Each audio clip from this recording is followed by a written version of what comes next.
चलिए, क्या हालचाल है?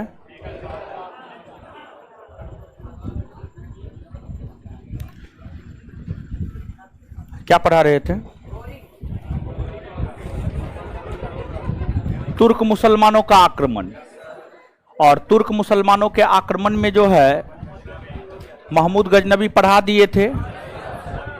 महमूद गजनबी के बाद जिस तुर्क मुसलमान ने भारत पर आक्रमण किया उसका नाम मोहम्मद गौरी था। तो मोहम्मद गौरी के आक्रमण को जो है देखेंगे हम लोग।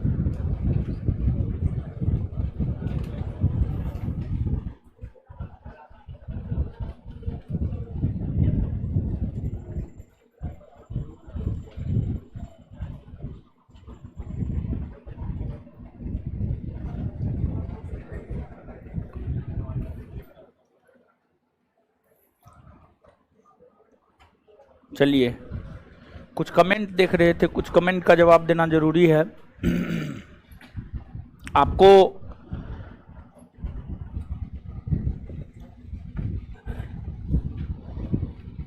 जो फुल लेन टेस्ट होगा प्रत्येक रविवार को, वो ऑफलाइन तो शाम में 4 बजे इस बार हुआ है।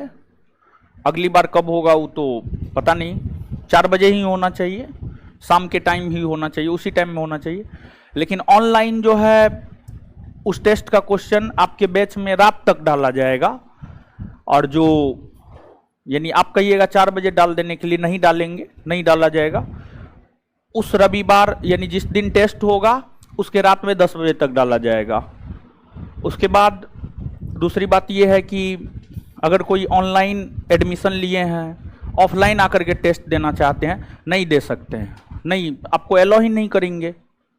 ऑनलाइन कम फी है, ऑफलाइन ज़्यादा फी है। ऑफलाइन ज़्यादा फी होने का कारण ही यही है कि टेस्ट बच्चों को जो है ऑफलाइन करवाया जाएगा, तो फिर आप कैसे आ सकते हैं? फिर ऑनलाइन ऑफलाइन में डिफरेंस क्या रह गया? कुछ भी नहीं रह गया। तो इसलिए जो भी ऑनलाइन वाले लोग हैं वो ऑफलाइन टेस्ट नहीं आ सकते हैं। आपने ऑनलाइन परचेज किया है, आपको हर चीज ऑनलाइन ही करना होगा।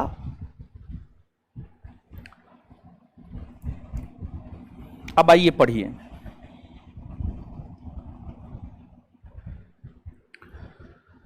तुर्की मुसलमानों के आक्रमण के अंतर्गत महमूद गजनबी के आक्रमण को हम लोग पढ़ लिए थे। आज के सेशन में हम लोग मोहम्मद गौरी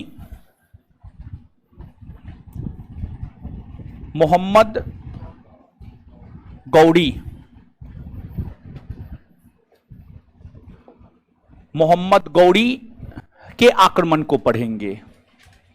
मोहम्मद गौरी के आक्रमण को पढ़ेंगे। एक तो जो मोहम्मद गौरी है, मोहम्मद गौरी को कई नामों से जाना जाता है। मोहम्मद बिन शाम मुइजुद्दीन बिन शाम, गौर का मोहम्मद, मोहम्मद गौरी, इन तमाम नामों से मोहम्मद गौरी को जाना जाता है। आपने इससे पहले गजनबी साम्राज्य को पढ़ा है। जो गजनबी साम्राज्य है, गजनबी साम्राज्य के अंतर्गत ही एक छोटा सा प्रांत गौर प्रांत हुआ करता था। गजनबी साम्राज्य आपको, या गजनी साम्राज्य, गजनबी साम्राज्य कहिए या गजनी साम्राज्य कहिए, अफगानिस्तान में गजनबी साम्राज्य की स्थापना हुई थी। खड़ा हो जाइए, खड़ा हो जाइए आप ना। गजनी साम्राज्य के संस्थापक कौन है जी? अलप्तगीन। खड़ा रहिए आप, खड़ा रहिए। अलप्तगीन के नेतृत्व में गजनी साम्राज्य की स्थापना हुई थी। उस गजनी साम्राज्य का ही एक छोटा सा प्रांत था गौर, और उसी गौर प्रांत के शासक मोहम्मद गौरी बने थे। तो जो मोहम्मद गौरी थे, ये आपको गजनी साम्राज्य के अंतर्गत गौर प्रांत के शासक बने। ये गौर प्रांत के शासक 1173 में बने। 1173 ईस्वी में मोहम्मद गौरी गौर प्रांत के शासक बने। जब मोहम्मद गौरी गौर प्रांत के शासक बने तो उन्होंने अपना लक्ष्य महमूद गजनबी से अलग बनाया। खड़ा हो जाइए उधर चश्मा वाली। महमूद गजनबी का क्या लक्ष्य था? किस लक्ष्य के साथ वो भारत पर आक्रमण कर रहा था? बैठ जाइए। तो महमूद गजनबी का लक्ष्य था भारत पर आक्रमण करके भारत के राजाओं को पराजित करना, उससे धन लूटना और उस धन के मदद से मध्य एशिया में एक विशाल इस्लामी साम्राज्य को स्थापित करना। यह महमूद गजनबी का लक्ष्य था। वहीं अगर हम मोहम्मद गौरी को देखें तो इन्होंने अपना लक्ष्य यह बनाया कि हमें भारत में इस्लामी सत्ता को स्थापित करना है। हमें भारत में इस्लामी सत्ता को स्थापित करना है। तो मोहम्मद गौरी ने अपना लक्ष्य बनाया था कि हमें भारत में इस्लामी सत्ता को स्थापित करना है। अपने इस लक्ष्य को लेकर ही मोहम्मद गौरी ने भारत के ऊपर आक्रमण करना शुरू किया। मोहम्मद गौरी का भारत के ऊपर प्रथम आक्रमण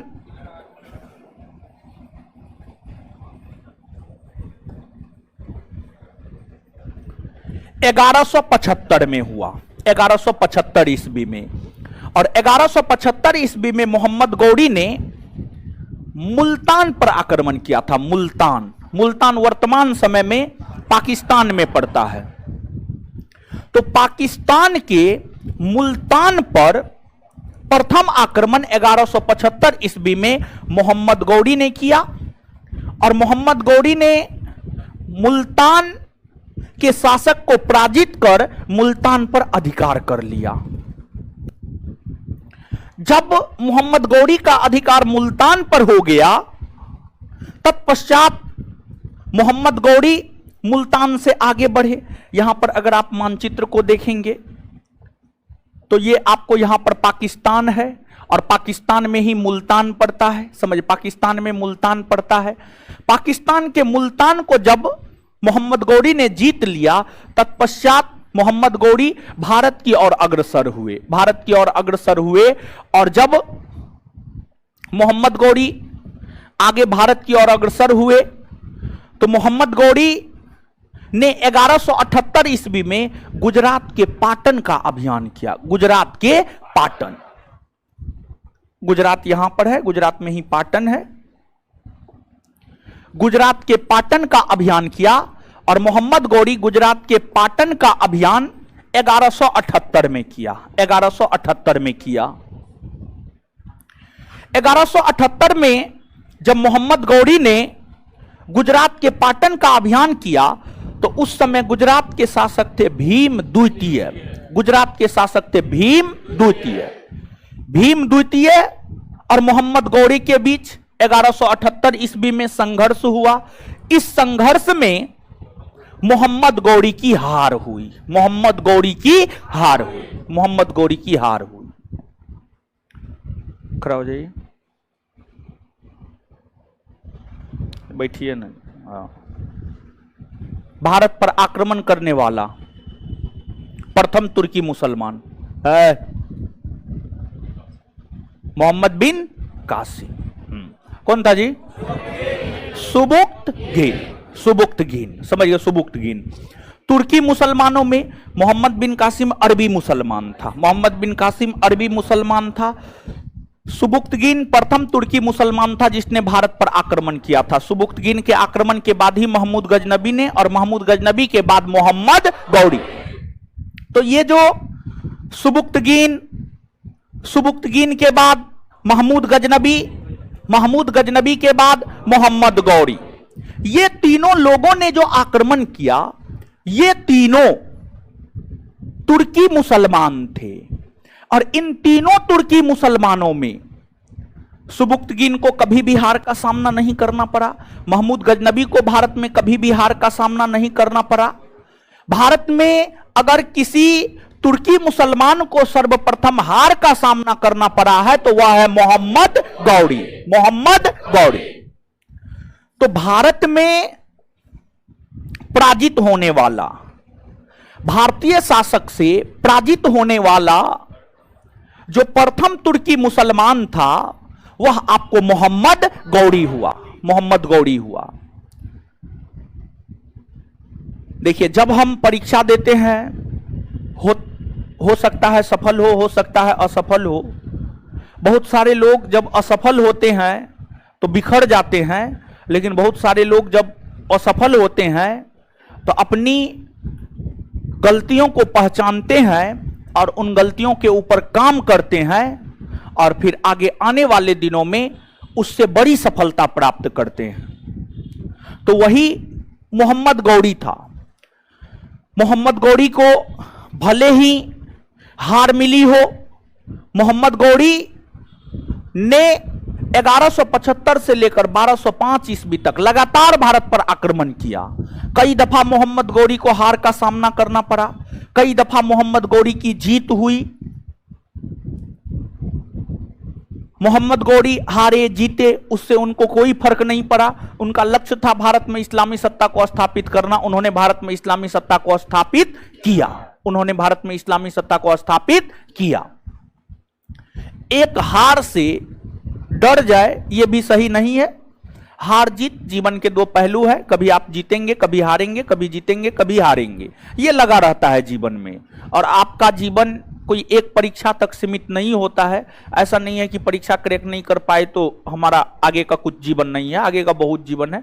बहुत कुछ करके आप अपना पालन पोषण कर सकते हैं। समझ गए? अब देखिएगा यहां पर मोहम्मद गौरी की इस प्रकार से 1178 ईस्वी में गुजरात के पाटन में भीम द्वितीय द्वारा हार हुई। तो मोहम्मद गौरी वापस लौटे, अपने साम्राज्य गौर प्रांत वापस लौटे, अपनी कमियों को पहचाने। और अपनी कमियों को पहचानने के बाद मोहम्मद गौरी ने पुनः भारत पर आक्रमण करना शुरू कर दिया। पुनः भारत पर आक्रमण करना शुरू कर दिया। मोहम्मद गौरी ने महमूद गजनबी के नीति को अपनाया। महमूद गजनबी की क्या नीति थी? तो महमूद गजनबी जब भारत पर आक्रमण करना शुरू किया तो उसकी नीति यह थी कि महमूद गजनबी ने सबसे पहले अपने सीमावर्ती क्षेत्र को जीता। अपने सीमावर्ती क्षेत्र को जीता। उसी प्रकार से मोहम्मद गौरी ने भी सबसे पहले अपने सीमावर्ती क्षेत्र को जीता, यानी भारत का जो सीमावर्ती क्षेत्र है उसको जीता। जैसे पेशावर हो गया, लाहौर हो गया, सियालकोट हो गया, इन तमाम क्षेत्रों को मोहम्मद गौरी ने जीता। सभी क्षेत्रों को मोहम्मद गौरी ने जीता। यानी कहने का मतलब यह हुआ कि भारत ये है, यहां पाकिस्तान है, पाकिस्तान भारत के साथ सीमा बनाती है, तो जो भी प्रमुख क्षेत्र था पाकिस्तान का, लाहौर, सियालकोट, पेशावर, इन सभी को जीत लिया। समझ गए, इन सभी को जीत लिया, मतलब इस एरिया पर मोहम्मद गौरी का पूरा अधिकार हो गया। तत्पश्चात मोहम्मद गौरी भारत की ओर अग्रसर हुए। तो मोहम्मद गौरी ने पाकिस्तान के लाहौर, सियालकोट, पेशावर, इन सभी क्षेत्र को जीत करके तब भारत की ओर पुनः अग्रसर हुआ। और मोहम्मद गौरी पंजाब के भटिंडा को जीता। जब मोहम्मद गौरी का भारत पर आक्रमण हो रहा था तो उस समय दिल्ली की गद्दी पर जो शासक बैठा हुआ था उसका नाम था पृथ्वीराज चौहान। तो मोहम्मद गौरी के भारत आक्रमण के समय दिल्ली की गद्दी पर पृथ्वीराज चौहान बैठा हुआ था और पृथ्वीराज चौहान का शासन दिल्ली तथा उसके आसपास के क्षेत्र में था। उत्तर प्रदेश में, हरियाणा में, पंजाब में, राजस्थान के कुछ एरिया में, इन तमाम क्षेत्रों में पृथ्वीराज चौहान का शासन था। पृथ्वीराज चौहान के साम्राज्य में ही पंजाब आता था। पंजाब जो है, समझे, पंजाब पृथ्वीराज चौहान के क्षेत्राधिकार में आता था और पंजाब के भटिंडा को पृथ्वीराज चौहान का जिस पर अधिकार था, पंजाब के भटिंडा पर, उस भटिंडा को मोहम्मद गौरी ने जीत लिया। जब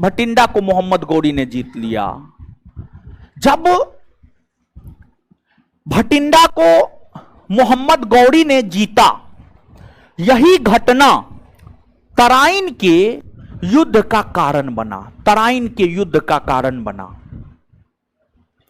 और फिर कालांतर में जाकर दो युद्ध हुए, बाद में जाकर दो युद्ध हुए, जिसे हम लोग तराइन का प्रथम युद्ध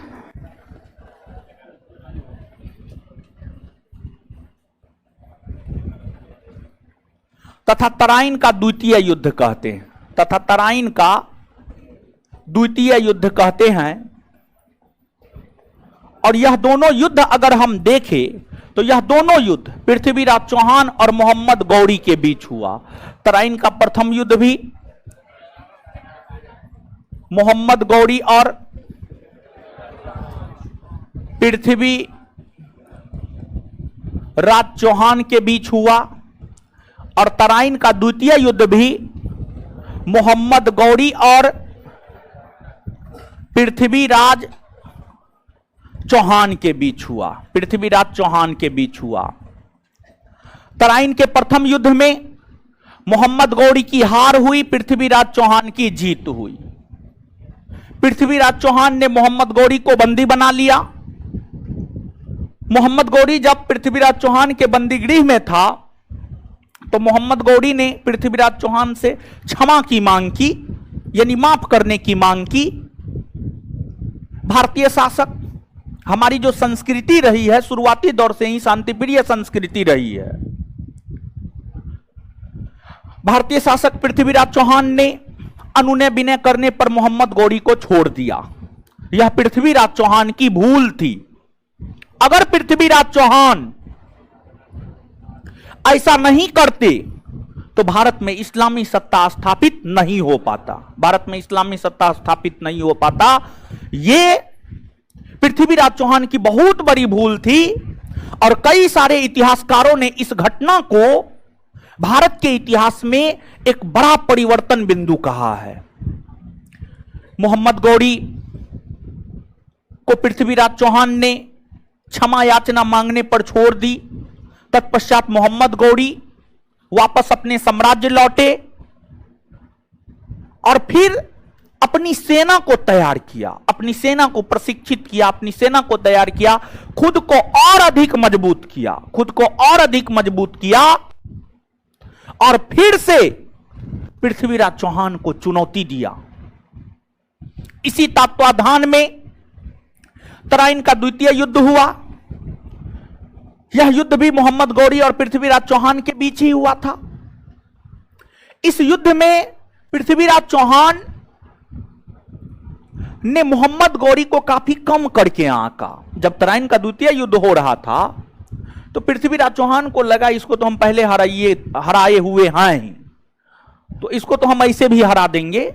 ओवर कॉन्फिडेंस में पृथ्वीराज चौहान आ गए और उस ओवर कॉन्फिडेंस ने पृथ्वीराज चौहान को इस युद्ध में पराजित कर दिया।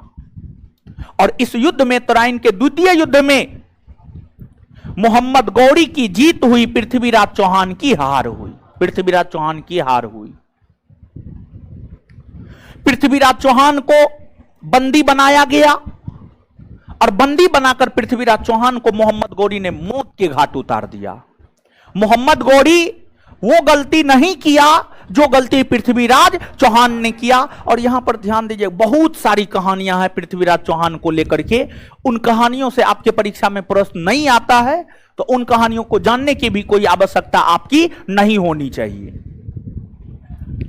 फाइनली यह हुआ कि तराइन के द्वितीय युद्ध में मोहम्मद गौरी की जीत हुई, पृथ्वीराज चौहान की हार हुई। मोहम्मद गौरी ने छल कपट येन केन प्रकारेण पृथ्वीराज चौहान को मौत के घाट उतार दिया। पृथ्वीराज चौहान को मौत के घाट उतार दिया।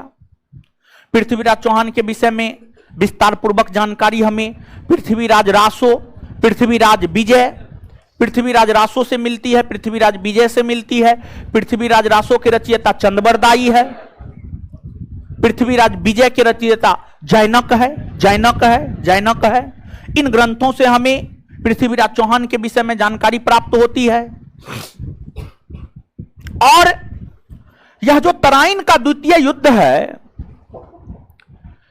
इस युद्ध ने ही भारत में इस्लामी सत्ता को स्थापित किया है। तराइन के द्वितीय युद्ध ने ही भारत में इस्लामी सत्ता को स्थापित किया है।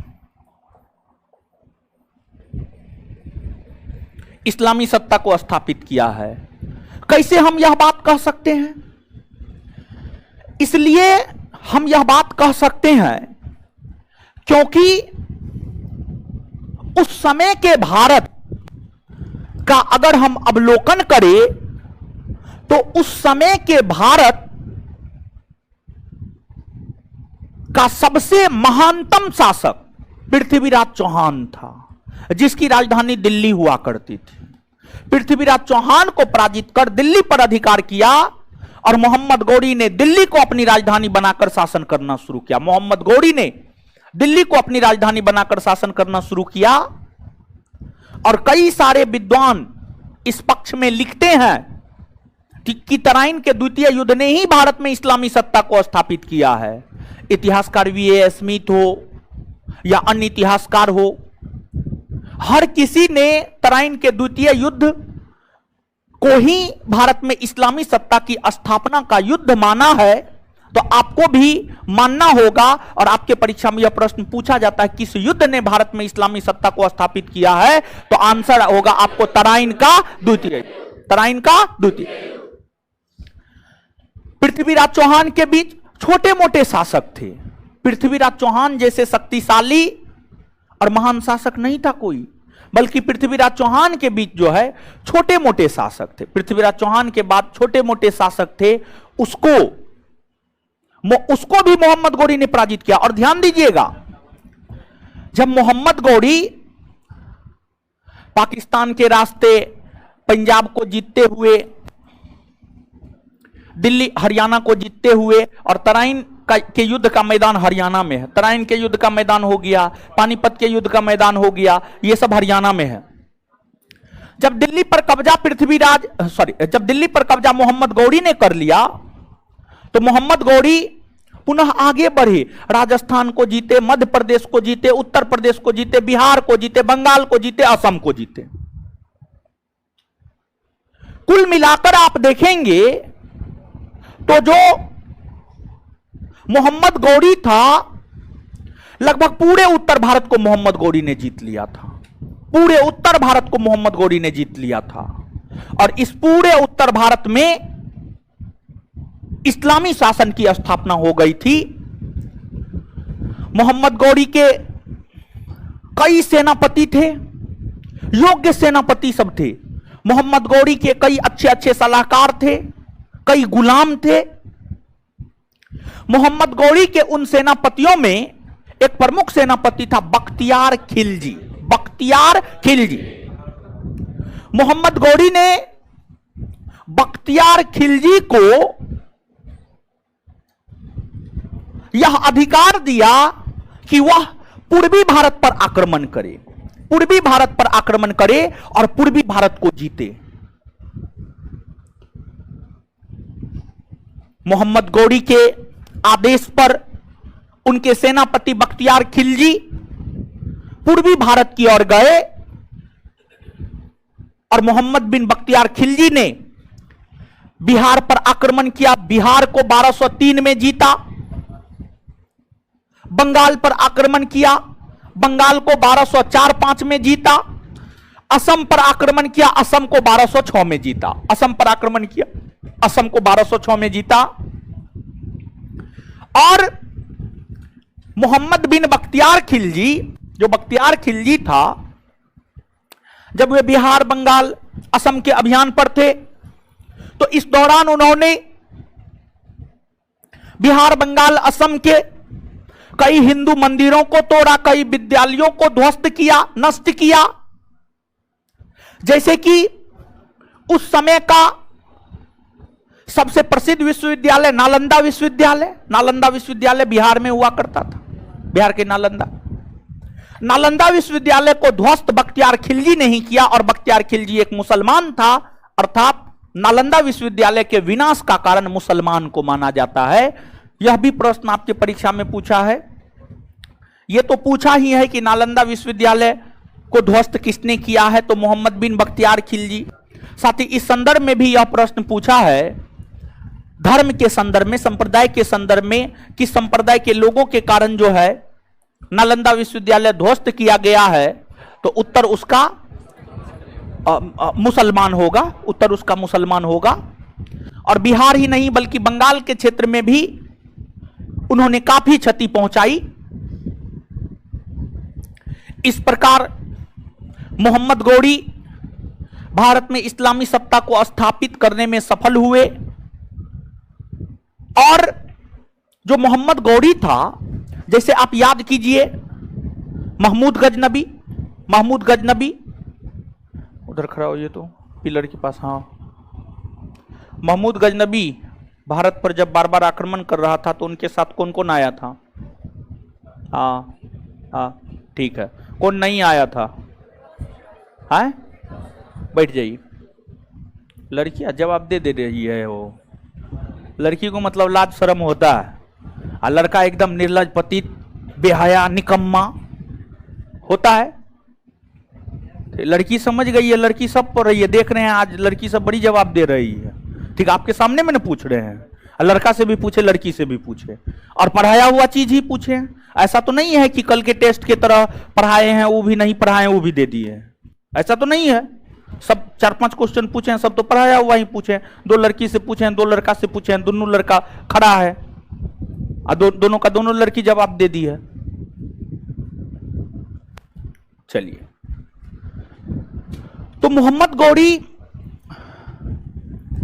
भी जब भारत पर आक्रमण कर रहे थे तो उनके साथ भी कई सारे लोग भारत आए थे। जैसे महमूद गजनबी ने जब भारत पर आक्रमण किया तो महमूद गजनबी के साथ फरूखी, उतबी, अलबरूनी आए थे। उसी प्रकार से जब मोहम्मद गौरी ने भारत पर आक्रमण किया था तो मोहम्मद गौरी के साथ भी कई सारे विद्वान आए थे। उन विद्वानों में एक प्रमुख विद्वान है, उनका नाम है शेख मोइनुद्दीन चिश्ती। शेख मोइनुद्दीन चिश्ती।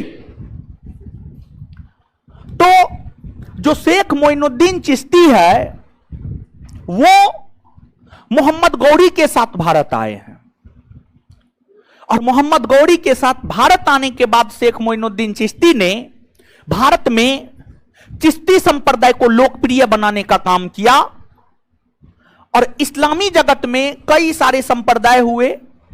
मूल तौर पर 5 संप्रदाय हम लोग पढ़ते हैं: चिश्ती संप्रदाय, कादरी संप्रदाय, नक्शबंदी संप्रदाय, सुहरावर्दी संप्रदाय, सतारी संप्रदाय। ये 5 संप्रदाय भारत के संदर्भ में हम लोग पढ़ते हैं। और इन 5 संप्रदायों में सबसे लोकप्रिय, सबसे उदार सबसे बुद्धिवादी संप्रदाय के रूप में चिश्ती संप्रदाय उभरा था, और उस चिश्ती संप्रदाय के ही संत बख्तियार काकी, निजामुद्दीन औलिया, बाबा फरीद, शेख बुरहानुद्दीन गरीब, ये सभी उस चिश्ती संप्रदाय के ही संत थे, चिश्ती संप्रदाय के ही संत थे। और जो चिश्ती संप्रदाय था, उस संप्रदाय के संत सुल्तान और राज दरबार से अपना कोई संबंध नहीं रखता था। सुल्तान यानी शासक और राज दरबार से अपना कोई संबंध नहीं रखता था। समा यानी संगीत के माध्यम से इस्लाम धर्म में फैली कुरीतियों को दूर करने का प्रयास चिश्ती संप्रदाय के संत करते थे। चिश्ती संप्रदाय के संत करते थे।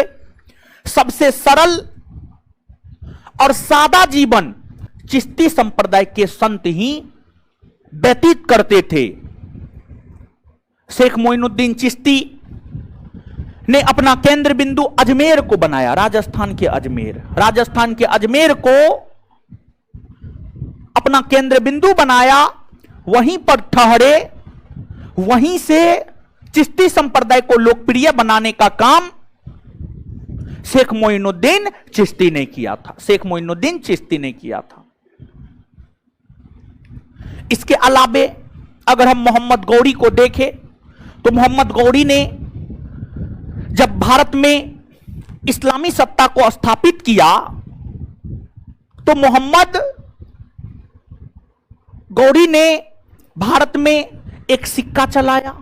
मोहम्मद गौरी ने जो भारत में सिक्का चलाया, उस सिक्का पर देवी लक्ष्मी की आकृति अंकित था। अर्थात यह बात निकलकर सामने आता है कि मोहम्मद गौरी को हिंदू देवी देवताओं की जानकारी थी।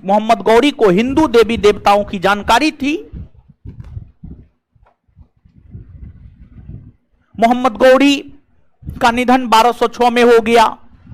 1206 में मोहम्मद गौरी के निधन होने के बाद मोहम्मद गौरी के जो 3 प्रमुख गुलाम थे, मोहम्मद गौरी के 3 प्रमुख गुलाम याल्दोज कुबाचा और कुतुबुद्दीन ऐबक।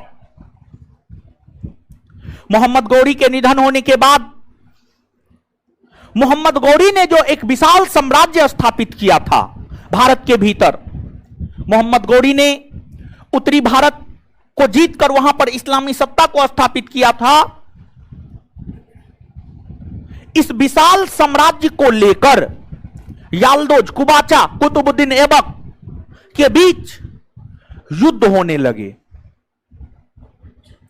लेकिन याल्दोज कुबाचा, कुतुबुद्दीन ऐबक में सबसे योग्य और दूरदर्शी कुतुबुद्दीन ऐबक निकले। कुतुबुद्दीन ऐबक ने याल्दोज की पुत्री से विवाह कर लिया, यानी याल्दोज को अपना ससुर बना लिया। कुतुबुद्दीन ऐबक ने अपनी बहन का विवाह कुबाचा से करवा दिया, उसको भी अपना संबंधी बना लिया। इस कुशल वैवाहिक नीति के तहत ऐबक ने याल्दोज और कुबाचा को अपने में मिला लिया और फिर ऐबक ने मोहम्मद गौरी के द्वारा विस्तारित साम्राज्य पर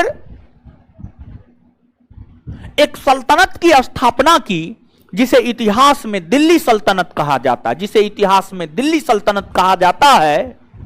और दिल्ली सल्तनत के अंतर्गत कुतुबुद्दीन ऐबक ने जिस वंश को स्थापित किया, उस वंश को इतिहास में गुलाम वंश, दास वंश, इलबरी तुर्क वंश या ममलूक वंश कहा जाता है। गुलाम वंश, दास वंश, इलबरी तुर्क वंश या ममलूक वंश कहा जाता है। इस प्रकार से दिल्ली सल्तनत की स्थापना हुई। दिल्ली सल्तनत की अगर हम बात करें तो यहां पर हम यह भी बात कह सकते हैं कि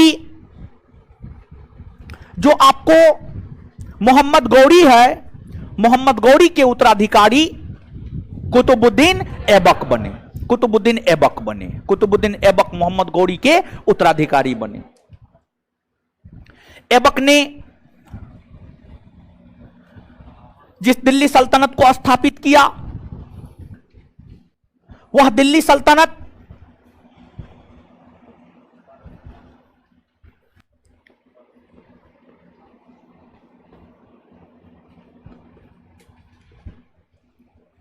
वह दिल्ली सल्तनत 1206 से 1526 तक अस्तित्व में रहा।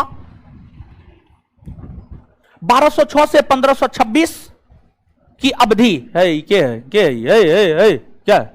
कहां से है? कहां से है? कौन क्लास करना है?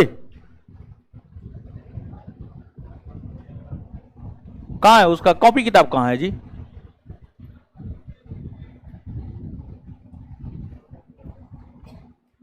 चलिए, 1206 से लेकर 1526 ईस्वी तक यह दिल्ली सल्तनत जो है आपको अस्तित्व में रहा था। दिल्ली सल्तनत अस्तित्व में रहा था।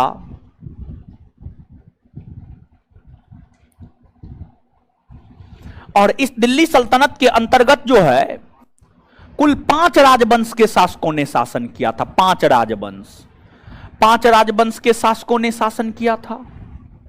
जो 5 राजवंश के शासकों ने शासन किया था, उस 5 राजवंश में पहला गुलाम वंश है। गुलाम वंश का शासन 1206 से लेकर 1290 तक रहा। 1206 से लेकर 1290 तक रहा। दूसरा आपको खिलजी वंश है। खिलजी वंश है। खिलजी वंश का शासन 1290 से 1320 तक रहा। 1320 तक रहा।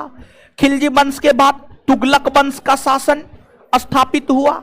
और जो तुगलक वंश है, तुगलक वंश का शासन 1320 से लेकर 1414 तक रहा। 1414 तक रहा। फिर इसके बाद सैयद वंश, जो सैयद वंश है, सैयद वंश का शासन जो है आपको 1414 से 1451 तक रहा। 1414 से 1451 तक रहा। सैयद वंश के बाद आपको लोदी वंश है। अगर हम लोदी वंश की बात करें तो जो लोदी वंश है, लोदी वंश का शासन आपको 1451 से 1526 तक रहा। 1451 से 1526 तक रहा। तो दिल्ली सल्तनत के अंतर्गत जो ये 5 राजवंश के शासकों ने शासन किया है, अब विस्तार पूर्वक हमें इन 5 राजवंशों के विषय में पढ़ना है। गुलाम वंश, खिलजी वंश, तुगलक वंश, सैयद वंश, लोदी वंश। लेकिन परीक्षा के लिहाज से हम आपको यहां पर बताना चाहेंगे कि आपको इन 5 राजवंशों ने जिस क्रम में शासन किया है उसको याद रखना है। प्रश्न पूछे गए हैं, आगे भी पूछा जा सकता है। आपके बिहार दरोगा परीक्षा में नहीं पूछा गया है, लेकिन अन्य परीक्षा में जो है यह प्रश्न पूछा जा चुका है। हमको लगता है बीपीएससी में पूछा गया है, तो आगे आने वाले दिनों में हो सकता है दरोगा में भी पूछ दे। तो ये 5 का क्रम आप याद रखिएगा। सबसे पहले गुलाम, फिर खिलजी, फिर तुगलक, फिर सैयद, फिर लोदी।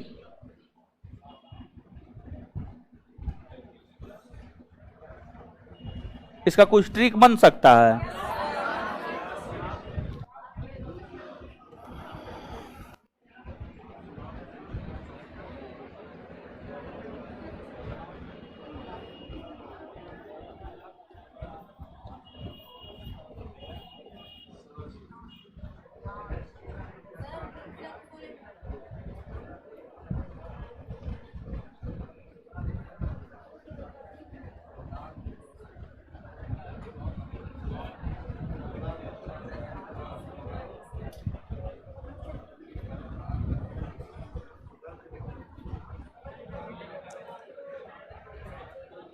हमको सोचने दीजिए बढ़िया नाम।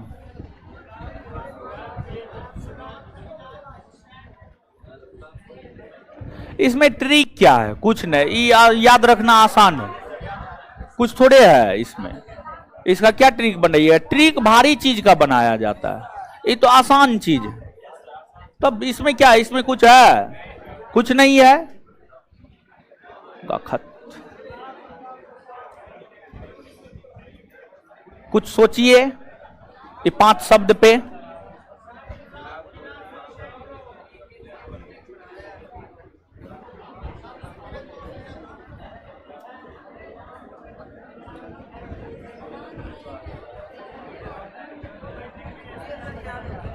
याद हो गया ना?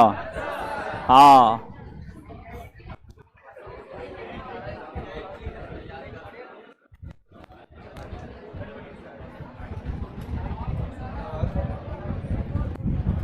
आगे देखिएगा, यहां पर इन लोगों का शासन रहा है लगभग 84 वर्ष। इन लोगों का शासन रहा है लगभग 30 वर्ष। कितना? 94। इन लोगों का शासन रहा है 37 वर्ष। और इसका कितना? 65। घटाइए ना जी, 75। तो कहने का मतलब यह है कि सबसे अधिक वर्षों तक शासन करने का रिकॉर्ड तुगलक वंश और सबसे कम वर्षों तक खिलजी, सबसे कम वर्षों तक खिलजी वंश।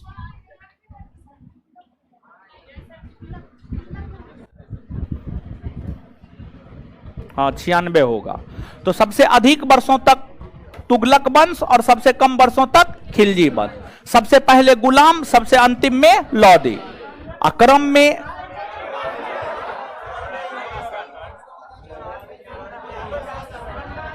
चौरानवे होगा। 1320।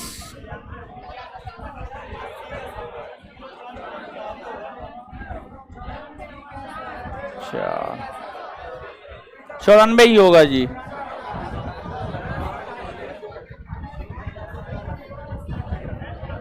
चलिए, जोड़ो घटो नहीं आता है आप लोग। यहां तक बात क्लियर है? चलिए, अब यहां से जो है आगे हम लोग बढ़ते हैं, आगे गुलाम वंश को पढ़ेंगे। ठीक है, एक बार अब मेरे साथ याद कीजिए। ठीक है,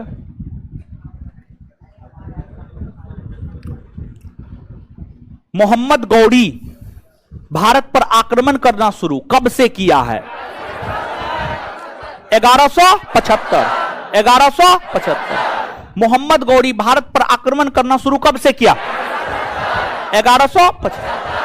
भारत में पराजित होने वाला प्रथम तुर्की मुसलमान मोहम्मद।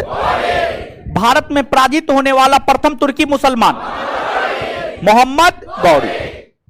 आगे, मोहम्मद गौरी को कहां के और किस शासक ने पराजित किया? गुजरात के भीम द्वितीय। गुजरात के शासक ने भीम द्वितीय। तो मोहम्मद गौरी को किस प्रांत के शासक ने पराजित किया? गुजरात के। किस शासक ने? किस शासक ने? भीम द्वितीय।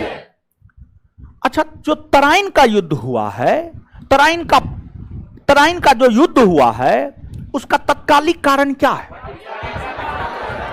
मोहम्मद गौरी द्वारा भटिंडा को जीता जाना। मोहम्मद गौरी द्वारा भटिंडा को जीता। तराइन के युद्ध का तत्कालिक कारण क्या है? और तराइन का प्रथम युद्ध कब हुआ? 1191। और द्वितीय युद्ध 1192। और दोनों युद्ध किसके किसके बीच हुआ? मोहम्मद गौरी और पृथ्वीराज। मोहम्मद गौरी और पृथ्वीराज। प्रथम युद्ध में किसकी जीत हुई? प्रथम युद्ध में पृथ्वीराज चौहान। और द्वितीय युद्ध में मोहम्मद। भारत में किस युद्ध से इस्लामी सत्ता की स्थापना हुई मानी जाती? कौन युद्ध से? तराइन के। भारत में किस युद्ध से इस्लामी सत्ता की स्थापना हुई मानी जाती? तराइन के द्वितीय युद्ध। इसके बाद आगे बताइएगा कि जो मोहम्मद गौरी है, मोहम्मद गौरी ने पूरे उत्तर भारत को जीता और दिल्ली को अपनी राजधानी बनाकर शासन किया, हाँ या ना? किया। ठीक है, मोहम्मद गौरी के साथ कौन सूफी संत भारत आए थे? शेख मोइनुद्दीन। मोहम्मद गौरी के साथ कौन सूफी संत भारत आए? शेख मोइनुद्दीन। भारत में चिश्ती संप्रदाय की स्थापना किसने की है? शेख मोइनुद्दीन। उन्होंने अपने प्रचार का केंद्र बिंदु किसे बनाया? अजमेर को। किसे बनाया? अजमेर को बनाया। आगे बताइएगा कि मोहम्मद गौरी बंगाल, बिहार, उड़ीसा, असम इन सभी क्षेत्रों को जीता था? जीता था। मोहम्मद गौरी ने अपने किस सेनापति के नेतृत्व में जीता था? बख्तियार। बिहार को कब जीता? 1203। बिहार के नालंदा विश्वविद्यालय को ध्वस्त किसने किया? बख्तियार खिलजी ने। नालंदा विश्वविद्यालय के ध्वस्तीकरण का कारण किस संप्रदाय के लोगों को माना जाता? किसको माना जाता है? मुसलमानों को। बंगाल को कब जीता? 1204। असम को कब जीता? 1200। लक्ष्मी की आकृति की सिक्का जारी किया, हाँ या ना? और इसके अलावा ध्यान दीजिएगा, एगो चंदावर का युद्ध लड़ा था मोहम्मद गोरी 1194 में कन्नौज के गहरवाल वंशी शासक जयचंद के साथ। तो आप इस बात को भी याद रखिएगा, चंदावर का युद्ध 1194 में हुआ और 1194 में जो चंदावर का युद्ध है मोहम्मद गौरी और जयचंद, इस युद्ध में भी मोहम्मद गौरी की जीत हुई। मोहम्मद गौरी की। तो चंदावर का युद्ध कब हुआ? 1100। चंदावर का युद्ध कब हुआ? 1194। किसके किसके बीच हुआ? मोहम्मद गौरी और जयचंद। इसमें किसकी जीत हुई? मोहम्मद गौरी की। ठीक है, बहुत सारी कहानी है यहां पर, लेकिन हम कहानी नहीं कहते हैं क्योंकि किसी भी कहानी से कोई भी प्रश्न नहीं आता है। कहानी कहना मतलब टाइम बर्बाद करना, यहां पर प्रश्न आता ही नहीं है तो फालतू का कहानी करके क्या फायदा। वैसा कहानी कहा जाता है जहां से प्रश्न आने की संभावना होती है, जहां बहुत ज्यादा कंसेप्ट होता है, कंसेप्चुअली क्वेश्चन बना सकते हैं, वहां पे कहानी कहने की आवश्यकता होती है। ठीक है, चलिए इसके बाद आगे बताइएगा। मोहम्मद गौरी का उत्तराधिकारी उसका कौन गुलाम बना? कुतुबुद्दीन। मोहम्मद गौरी का उत्तराधिकारी उसका कौन गुलाम बना? अच्छा, याल्दोज कुबाचा किसका गुलाम था? मोहम्मद गौरी का। और मोहम्मद गौरी के निधन होने के बाद जो उत्तराधिकारी के युद्ध होने लगे थे, उसको ऐबक ने अपनी किस नीति के तहत संभाला? किस नीति के तहत? वैवाहिक नीति के तहत संभाला। वैवाहिक नीति के तहत संभाला। और ऐबक ने भारत में कौन सल्तनत की स्थापना की? दिल्ली सल्तनत। दिल्ली सल्तनत कब से कब तक अस्तित्व में रहा? 1206 से 1500। 1206 से 1500। दिल्ली सल्तनत के अंतर्गत कितने वंश के शासकों? कितने वंश के शासकों? पहला, दूसरा, तीसरा, चौथा, पांचवा। चलिए इसके बाद आगे बताइएगा, सबसे अधिक वर्षों तक शासन किसने? सबसे कम दिनों तक? प्रथम राजवंश, अंतिम राजवंश। अंतिम राजवंश। बात क्लियर है? याद हो गया ना? बैठ जाइए अब।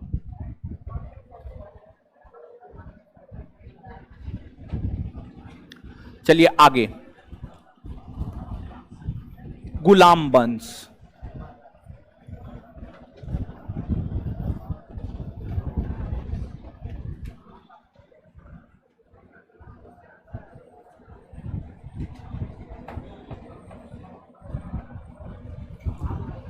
चलिए देखिए, अब सुनिए, ध्यान दीजिएगा ऑनलाइन में क्या क्या हो रहा है। यहां पे मयंक यादव कह रहा है कि शिल्पी आप कहां से हो?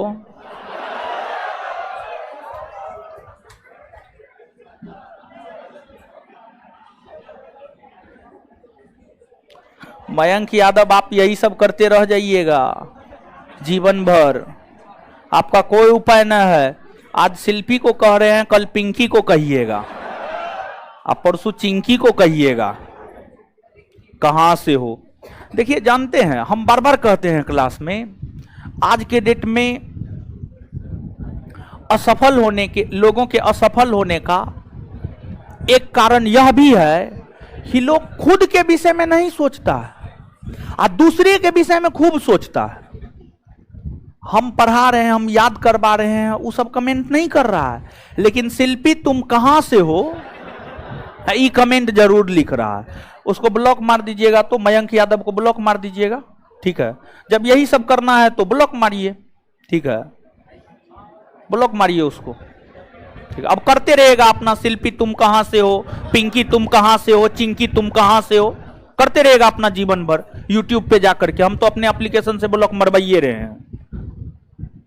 कहां से हो? तुम्हारे नानी घर से है।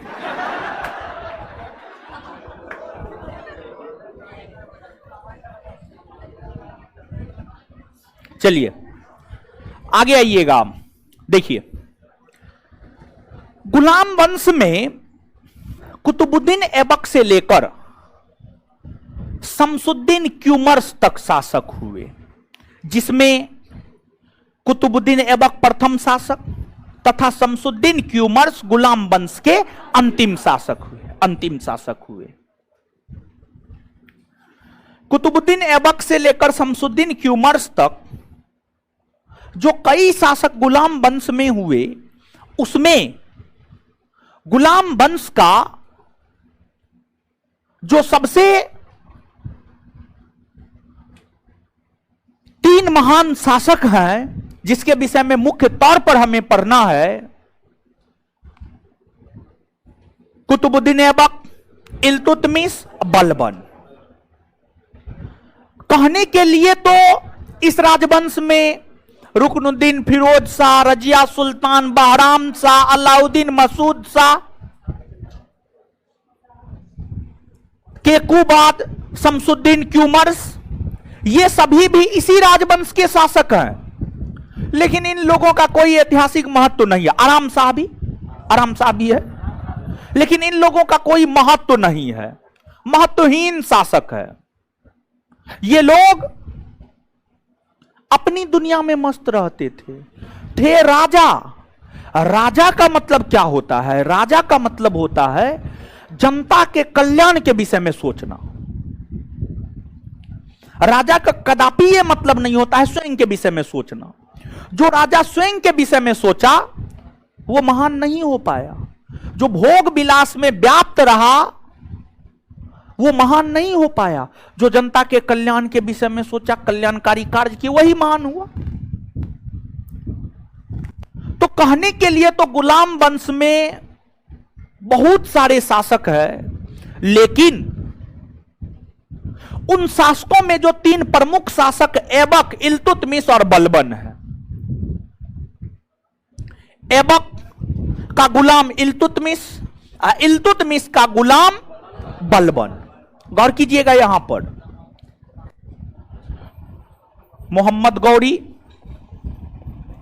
मोहम्मद गौरी का गुलाम ऐबक, ऐबक का गुलाम इल्तुतमिश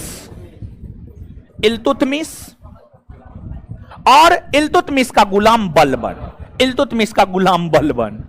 तो देखिए सभी लोग एक दूसरे के गुलाम हैं। यही कारण है कि इस वंश को गुलाम वंश या दास वंश कहा जाता है। गुलाम वंश या दास वंश कहा जाता है। दूसरी बात यह है कि इसे इलबरी तुर्क वंश भी कहा जाता है, क्योंकि जो इल्तुतमिश था और जो बलबन था, ये लोग इलबरी तुर्क था। तुर्क में भी कई प्रकार के तुर्क होते थे। जो उच्च किस्म के तुर्क थे उसे इलबरी तुर्क, और जो निम्न तुर्क था उसे खिलजी कहा गया। समझिए, उसे खिलजी कहा गया। गौर कीजिएगा, सुनिएगा। तुर्क शासकों में भी उच्च जाति के तुर्क को इलबरी तुर्क और निम्न जाति के तुर्क को खिलजी तुर्क कहा गया। तो इस वंश के कई सारे शासक ऐसे थे जो इलबरी तुर्क वंश से थे, इसलिए इस वंश को इलबरी तुर्क कहा जाता है। इसके बाद गुलाम वंश का जो सबसे उपयुक्त नाम है, जिसे इतिहासकारों ने स्वीकार किया है, वह है ममलूक वंश या मामलूक वंश।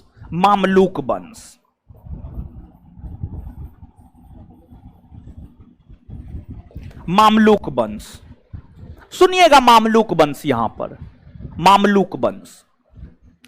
मामलूक कहा किसे जाता है? कोई स्वतंत्र माता पिता के संतान जो किसी कारणवश गुलाम बना लिए गए, उन्हें ही मामलूक कहा जाता था। अरब जगत में उन्हें ये अरब जगत में मामलूक कहा जाता था। यानी कहने का मतलब यह हुआ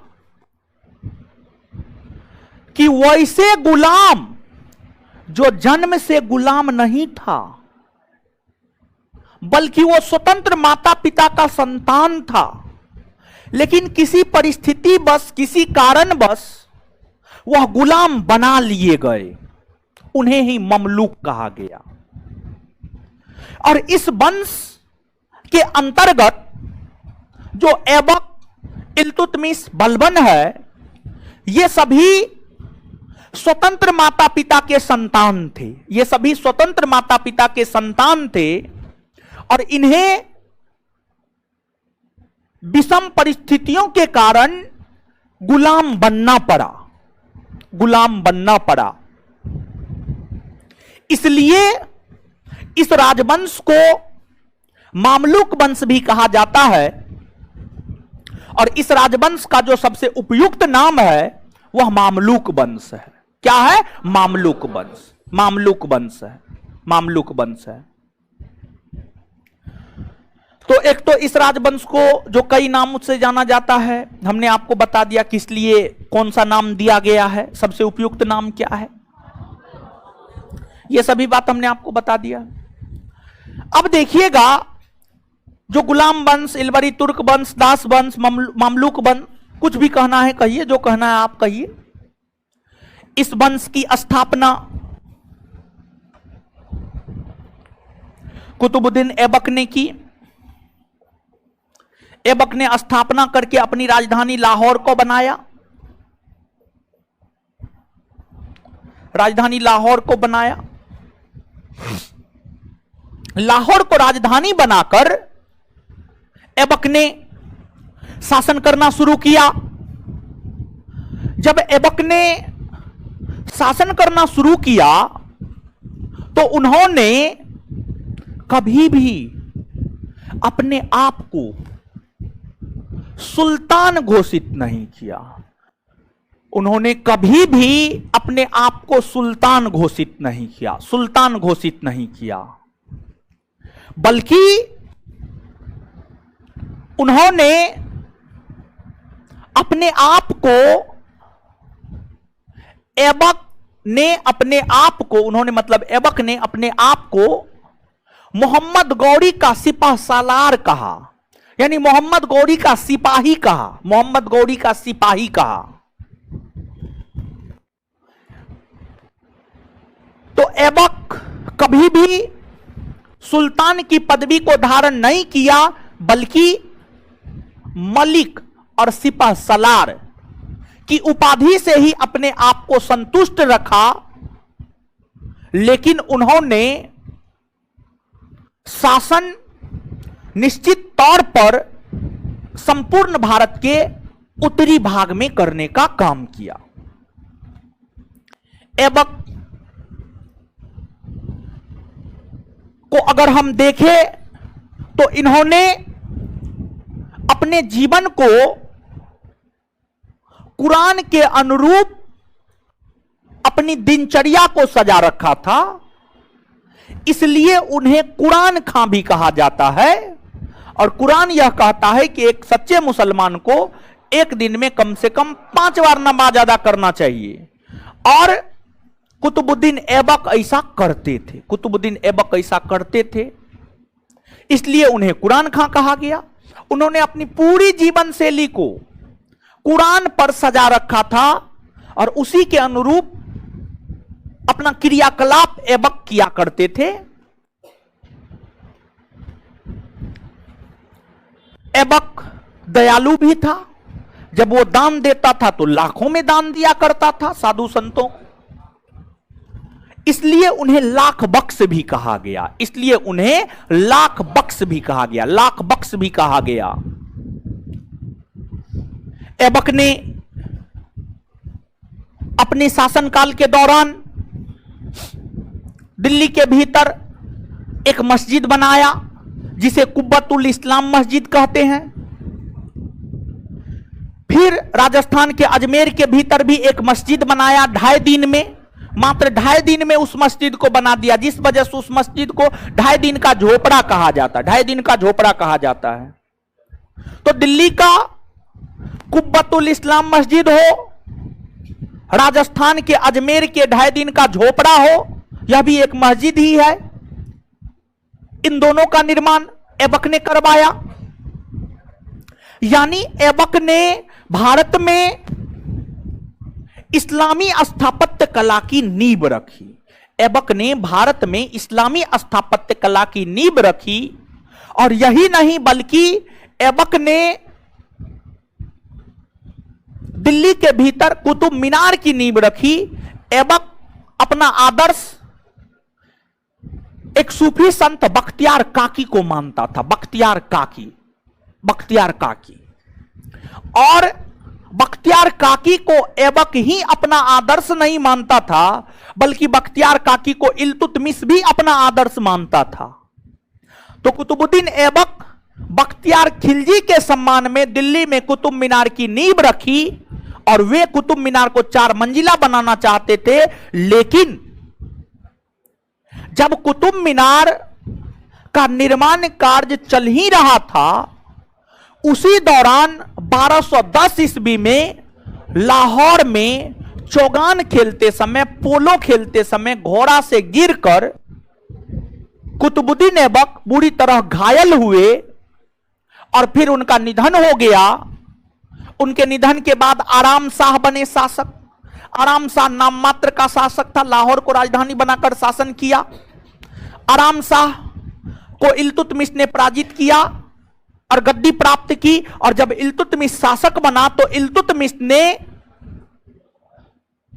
कुतुब मीनार के निर्माण कार्य को पूरा करवाया, अर्थात जो कुतुब मीनार 4 मंजिला बनना जाना था, उसे 4 मंजिला बनाने का काम जो है आपको इल्तुतमिश ने किया। अर्थात कुतुब मीनार के निर्माण कार्य को पूरा करवाने का श्रेय इल्तुतमिश को जाता है। कुतुब मीनार के निर्माण कार्य को पूरा करने का श्रेय किसे जाता है? इल्तुतमिश को जाता है।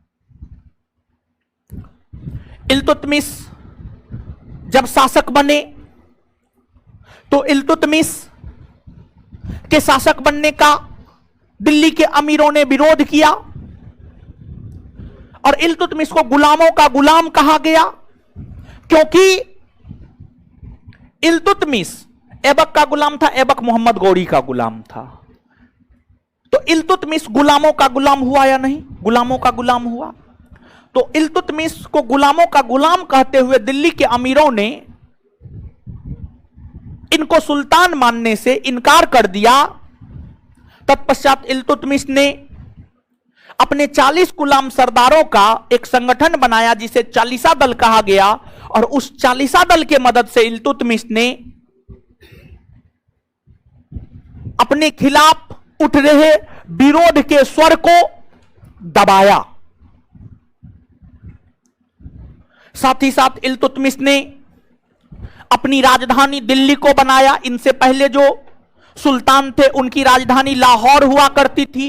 इन्होंने ही अपनी राजधानी सर्वप्रथम दिल्ली को बनाया और दिल्ली को अपनी राजधानी बनाकर के इल्तुतमिश ने शासन किया।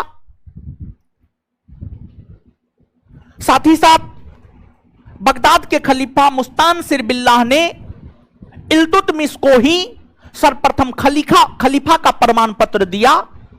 तो दिल्ली सल्तनत के अंतर्गत दिल्ली को राजधानी बनाया और बगदाद के खलीफा मुस्तानसिर बिल्लाह से खलीफा से सुल्तान का प्रमाण पत्र प्राप्त किया। इसलिए इल्तुतमिश को दिल्ली सल्तनत का वास्तविक संस्थापक कहा जाता है। अगर दिल्ली सल्तनत का संस्थापक कहे तो आंसर ऐबक होगा, लेकिन उसमें अगर वास्तविक शब्द जोड़ दे तो आंसर इल्तुतमिश होगा। इल्तुतमिश होगा। इतना बात समझ में आया? चलिए ठीक है। तो अब इल्तुतमिश को जानेंगे आगे, लेकिन उससे पहले चीजों को याद करते हैं। ठीक है, यहां तक याद करते हैं।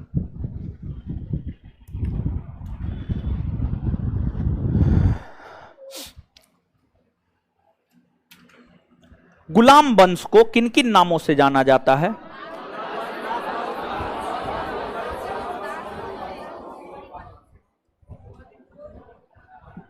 यहां पर एक से बढ़ के एक ट्रिक आ रहा है। गुल खिला के तूने सिया को लूटा। अच्छा, ट्रिक जो है ना, जो टफ चीज होता है ना, उसको याद करने के लिए ट्रिक होता है। ये सब तो आसान चीज है, इसको याद करने के लिए क्या ट्रिक?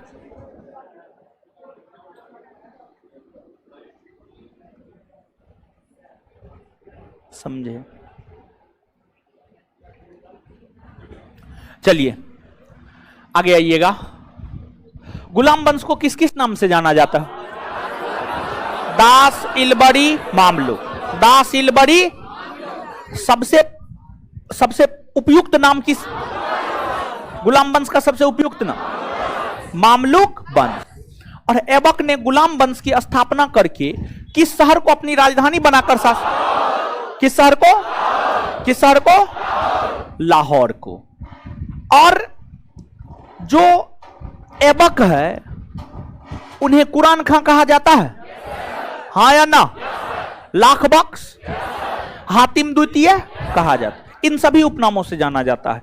तो कुरान खां, लाख बख्श, हातिम द्वितीय के उपनाम से किसे जाना जाता? कुतुबुद्दीन। तो कुरान खां, लाख बख्श, हातिम द्वितीय के उपनाम से किसे जाना जाता? कुतुबुद्दीन ऐबक को जाना जाता है। इसके बाद आगे बताइएगा कि भारत के भीतर इस्लामी स्थापत्य कला की नींव किसने रखी? कुतुबुद्दीन। कुब्बतुल इस्लाम मस्जिद जो कि दिल्ली में है, उसका निर्माण किसने करवाया? कुतुबुद्दीन ऐबक ने करवाया। इसके बाद आपको राजस्थान के अजमेर में जो 2.5 दिन का झोपड़ा, उसका निर्माण किसने कर? कुतुबुद्दीन ऐबक ने करवाया है। इसके बाद दिल्ली में कुतुब मीनार की नींव किसने रखी और उसके निर्माण कार्य को पूरा किसने कर? ये जो कुतुब मीनार है किसके सम्मान में? बख्तियार काकी के सम्मान में, बख्तियार काकी के सम्मान में। ठीक है, चलिए इसके बाद आगे बताइएगा कि आपको कौन सा खेल खेलते समय घोड़ा से गिरकर, कौन सा खेल? चौगान खेलते समय, चौगान खेलते समय। और कुतुबुद्दीन ऐबक का उत्तराधिकारी कौन बना था? आराम शाह। कुतुबुद्दीन ऐबक का उत्तराधिकारी कौन बना? आराम शाह का उत्तराधिकारी कौन बना? इल्तुतमिश। अपनी राजधानी लाहौर से दिल्ली किसने लाया? लाहौर से दिल्ली कौन लाया? अच्छा, इसके बाद दिल्ली सल्तनत का संस्थापक, वास्तविक संस्थापक, तो दिल्ली सल्तनत का संस्थापक कुतुबुद्दीन, वास्तविक संस्थापक इल्तुतमिश। दिल्ली सल्तनत के प्रथम सुल्तान कौन हुए जिसे बगदाद के खलीफा मुस्तान सिरबिल्ला ने सुल्तान होने का प्रमाण पत्र दिया? किसने? इल्तुतमिश। चलिए ठीक है, आगे बताइएगा। दिल्ली को अपनी राजधानी सर्वप्रथम किसने बना? दिल्ली को राजधानी किसने बना? किसने बनाया? इल्तुतमिश ने बनाया। चलिए ठीक है, इतना बात क्लियर है? इतना में कोई दिक्कत आपत्ति नहीं ना? इससे आगे बढ़ेंगे हम लोग, ठीक है? इसे आगे अगले क्लास में देखेंगे। चलिए अब आपसे कुछ बात करते हैं। देखिए, हम तो टेलीग्राम पे डाल ही दिए थे, आप तो देख ही लिए होंगे। टेलीग्राम पे हम डाल दिए थे एक्साइज दरोगा 100 और 200 के बीच में, 100 से ज्यादा 200 से कम के आसपास में एक्साइज दरोगा का जो है नोटिफिकेशन कभी भी आ सकता है। बिहार कैबिनेट से मंजूरी मिल गई है, कभी भी दे सकता है बोर्ड। और ये जो 900 सीट वाला अफवाह है वो अफवाह ही है, उसमें सच्चाई नहीं है। दरोगा का पूरे बिहार में, एक्साइज दरोगा का पूरे बिहार में सीट ही है आपको 350 के आसपास। हाँ, 350 के आसपास। तो 900 दरोगा का कैसे वैकेंसी आ जाएगा, समझे?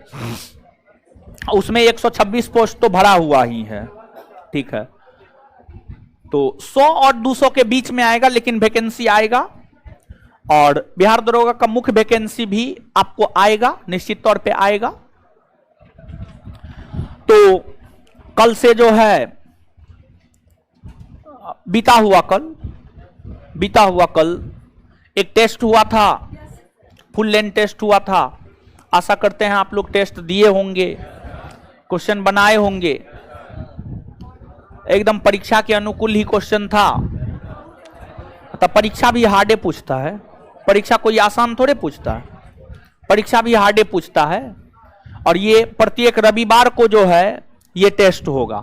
प्रत्येक रविवार को शाम में 4 बजे से ही ये टेस्ट को लॉक कर देते हैं क्या? हाँ, प्रत्येक रविवार को शाम में 4 बजे से ये टेस्ट होगा। ऑफलाइन तो 4 बजे से ही हो जाएगा, ऑनलाइन जो है रात में 10 बजे तक क्वेश्चन अपलोड किया जाएगा। आप अगली सुबह बनाइए या फिर नहीं बनाइए, आपकी मर्जी, आपकी इच्छा, आपका जीवन, आपको क्या करना है आप जानिए।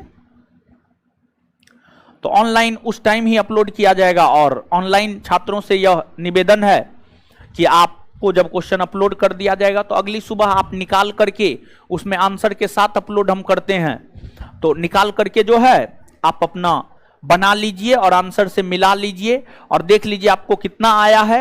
और कल के टेस्ट का जो टॉपर है उसको 60 मार्क आया था, 6/060।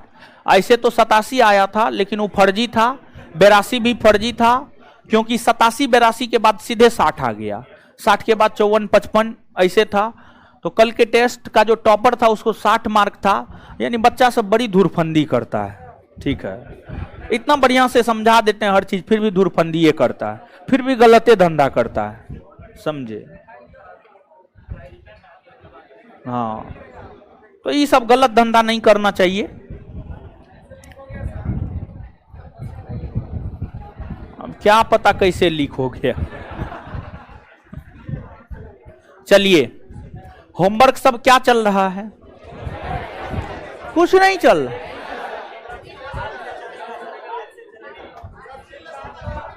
कुछ नहीं चल रहा है। क्या क्या खत्म हो गया होमवर्क के माध्यम से? पॉलिटी खत्म हो गया, उसके बाद बंद है होमवर्क।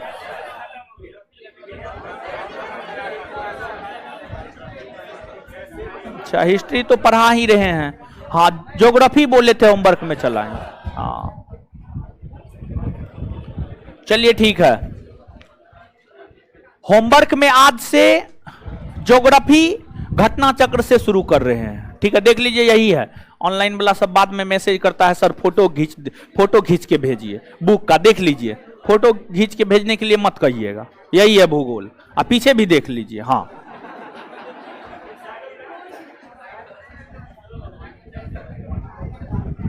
समझ गए?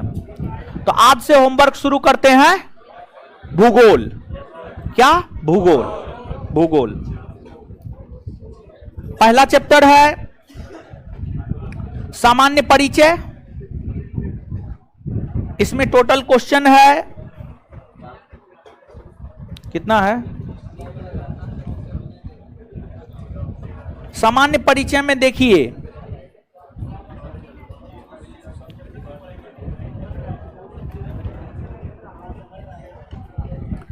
क्षेत्रफल, अक्षांशीय विस्तार, भारत एवं कर्क रेखा, मानक समय, दूरस्थ बिंदु, सीमावर्ती देश, ये सब करके आना है। कितना क्वेश्चन हो जाएगा? अच्छा, सब नहीं कीजिएगा तो कम से कम 3 पॉइंट तो कर ही लीजिए। क्षेत्रफल, अक्षांशीय विस्तार, भारत एवं कर्क रेखा, इतना तो कर ही सकते हैं। तो क्षेत्रफल, अक्षांशीय विस्तार, भारत एवं कर्क रेखा, क्षेत्रफल, अक्षांशीय विस्तार, भारत एवं कर्क रेखा, इतना को आप निश्चित तौर पे कर लीजिएगा, ठीक है? इतना को आप निश्चित तौर पे कर लीजिएगा। तो एक चैप्टर को 2 भाग में बांट के देते हैं, ये तो बहुत ज्यादा होमवर्क नहीं हुआ।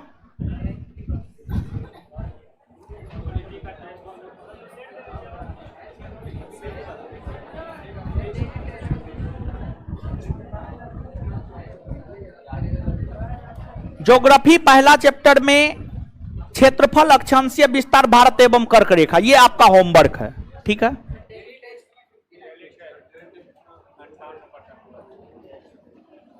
चलिए, इसको अब जैसे पॉलिटी आपने किया है, अच्छा ईमानदारी से बताइएगा, तो मम्मी कसम, आप जिस देवी देवता को मानते हैं आपको उसकी कसम और हमारी कसम, ठीक है? कौन कौन लोग ऐसे हैं जो सच में पॉलिटी किए हैं? चलिए ठीक है, बहुत बढ़िया। इतना कसम देने के बावजूद आप गलत नहीं बोल सकते हैं, इतना विश्वास है हमको, ठीक है? जैसे आपने पॉलिटी किया है वैसे ही आपको ज्योग्राफी भी करना है। पॉलिटी का टेस्ट होना था, टेस्ट नहीं हो पाया है। कभी अगर बिट्टू सर क्लास स्किप करेंगे ना तो वहां पे पॉलिटी का टेस्ट करवा दें, ठीक है। या फिर कभी हम ही क्लास स्किप किए, हम तो ऐसे नहीं ना करते हैं, आपके बैच में हम कहाँ करते हैं। मेरा बहुत रेयर केस में होता है स्किप, अगर मे भी कभी होगा तो पॉलिटी का टेस्ट करवा देंगे, ठीक है। हाँ क्या क्या, हाँ सुनिए, हाँ और इतिहास में जो है जहां तक जैसे जैसे होते जा रहा है वैसे वैसे सब्जेक्टिव ऑब्जेक्टिव दोनों करते जाइएगा। और होमवर्क था, आप लोग बोले कोई होमवर्क नहीं था, होमवर्क था। हिस्ट्री में पहला दूसरा तीसरा ऑब्जेक्टिव दीजिए तो, किए हैं ना, सम्मिलित रूप से ही जवाब दीजिए। बोलिए तो सब लोग। शाहनामा के रचयिता, फिर भारतीयों में यह दृढ़ विश्वास है कि उनके जैसा कोई देश नहीं, कोई राजा नहीं, कोई ज्ञान विज्ञान नहीं। अल किताबुल हिंद का हिंदी भाषा में अनुवाद सर्वप्रथम किसने किया? रजनीकांत शर्मा। रजनीकांत। गणित की पुस्तक लीलावती का फारसी भाषा में अनुवाद किसने किया? फैजी ने किया था, फैजी ने किया था। प्रथम मुस्लिम कवि कौन था जिसने हिंदी शब्दों का खुलकर प्रयोग किया? अमीर। आगरे के मस्जिद का निर्माण किसने करवाया? बाबर ने। मुबैयान पद शैली का रचना किसने? महाभारत का बांग्ला भाषा में प्रथम अनुवाद किसने किया? काशी रामदास। काशी रामदास। दिल्ली स्थित सुल्तानगढ़ी अथवा नासरुद्दीन के मकबरे का निर्माण करता? इल्तुतमिश। अरबों द्वारा सिंध की विजय का इतिहास हमें किस ऐतिहासिक रचना से, किससे? दिल्ली में लाल किले के अंदर मोती मस्जिद किसने बनवाया? किसने? औरंगजेब। कन्नौज को बर्बाद करके शेरसूर नगर स्थापित किसने? फतेहपुर सिकरी में बुलंद दरवाजा। अच्छा, हजरत मोहम्मद साहब को ज्ञान की प्राप्ति मक्का के हीरा नामक गुफा में कब हुई? 600। भारत की जनता के लिए सर्वप्रथम हिंदू शब्द का प्रयोग किसने किया? अरबी। पंचतंत्र का अरबी अनुवाद किस नाम से किया गया? कालीला वादिमना। कालीला वादिमना। चलिए ठीक है। इसके बाद चौथा नंबर भी हो ही गया है।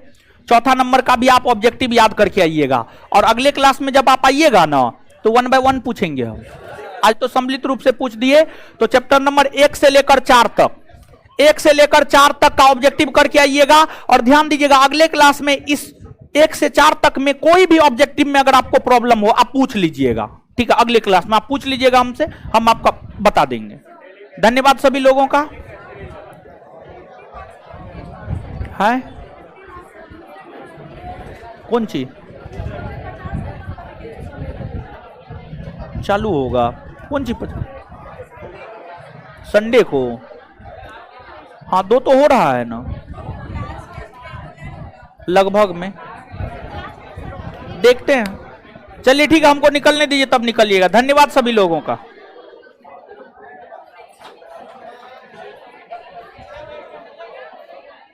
थोड़ा देर के बाद काटिएगा।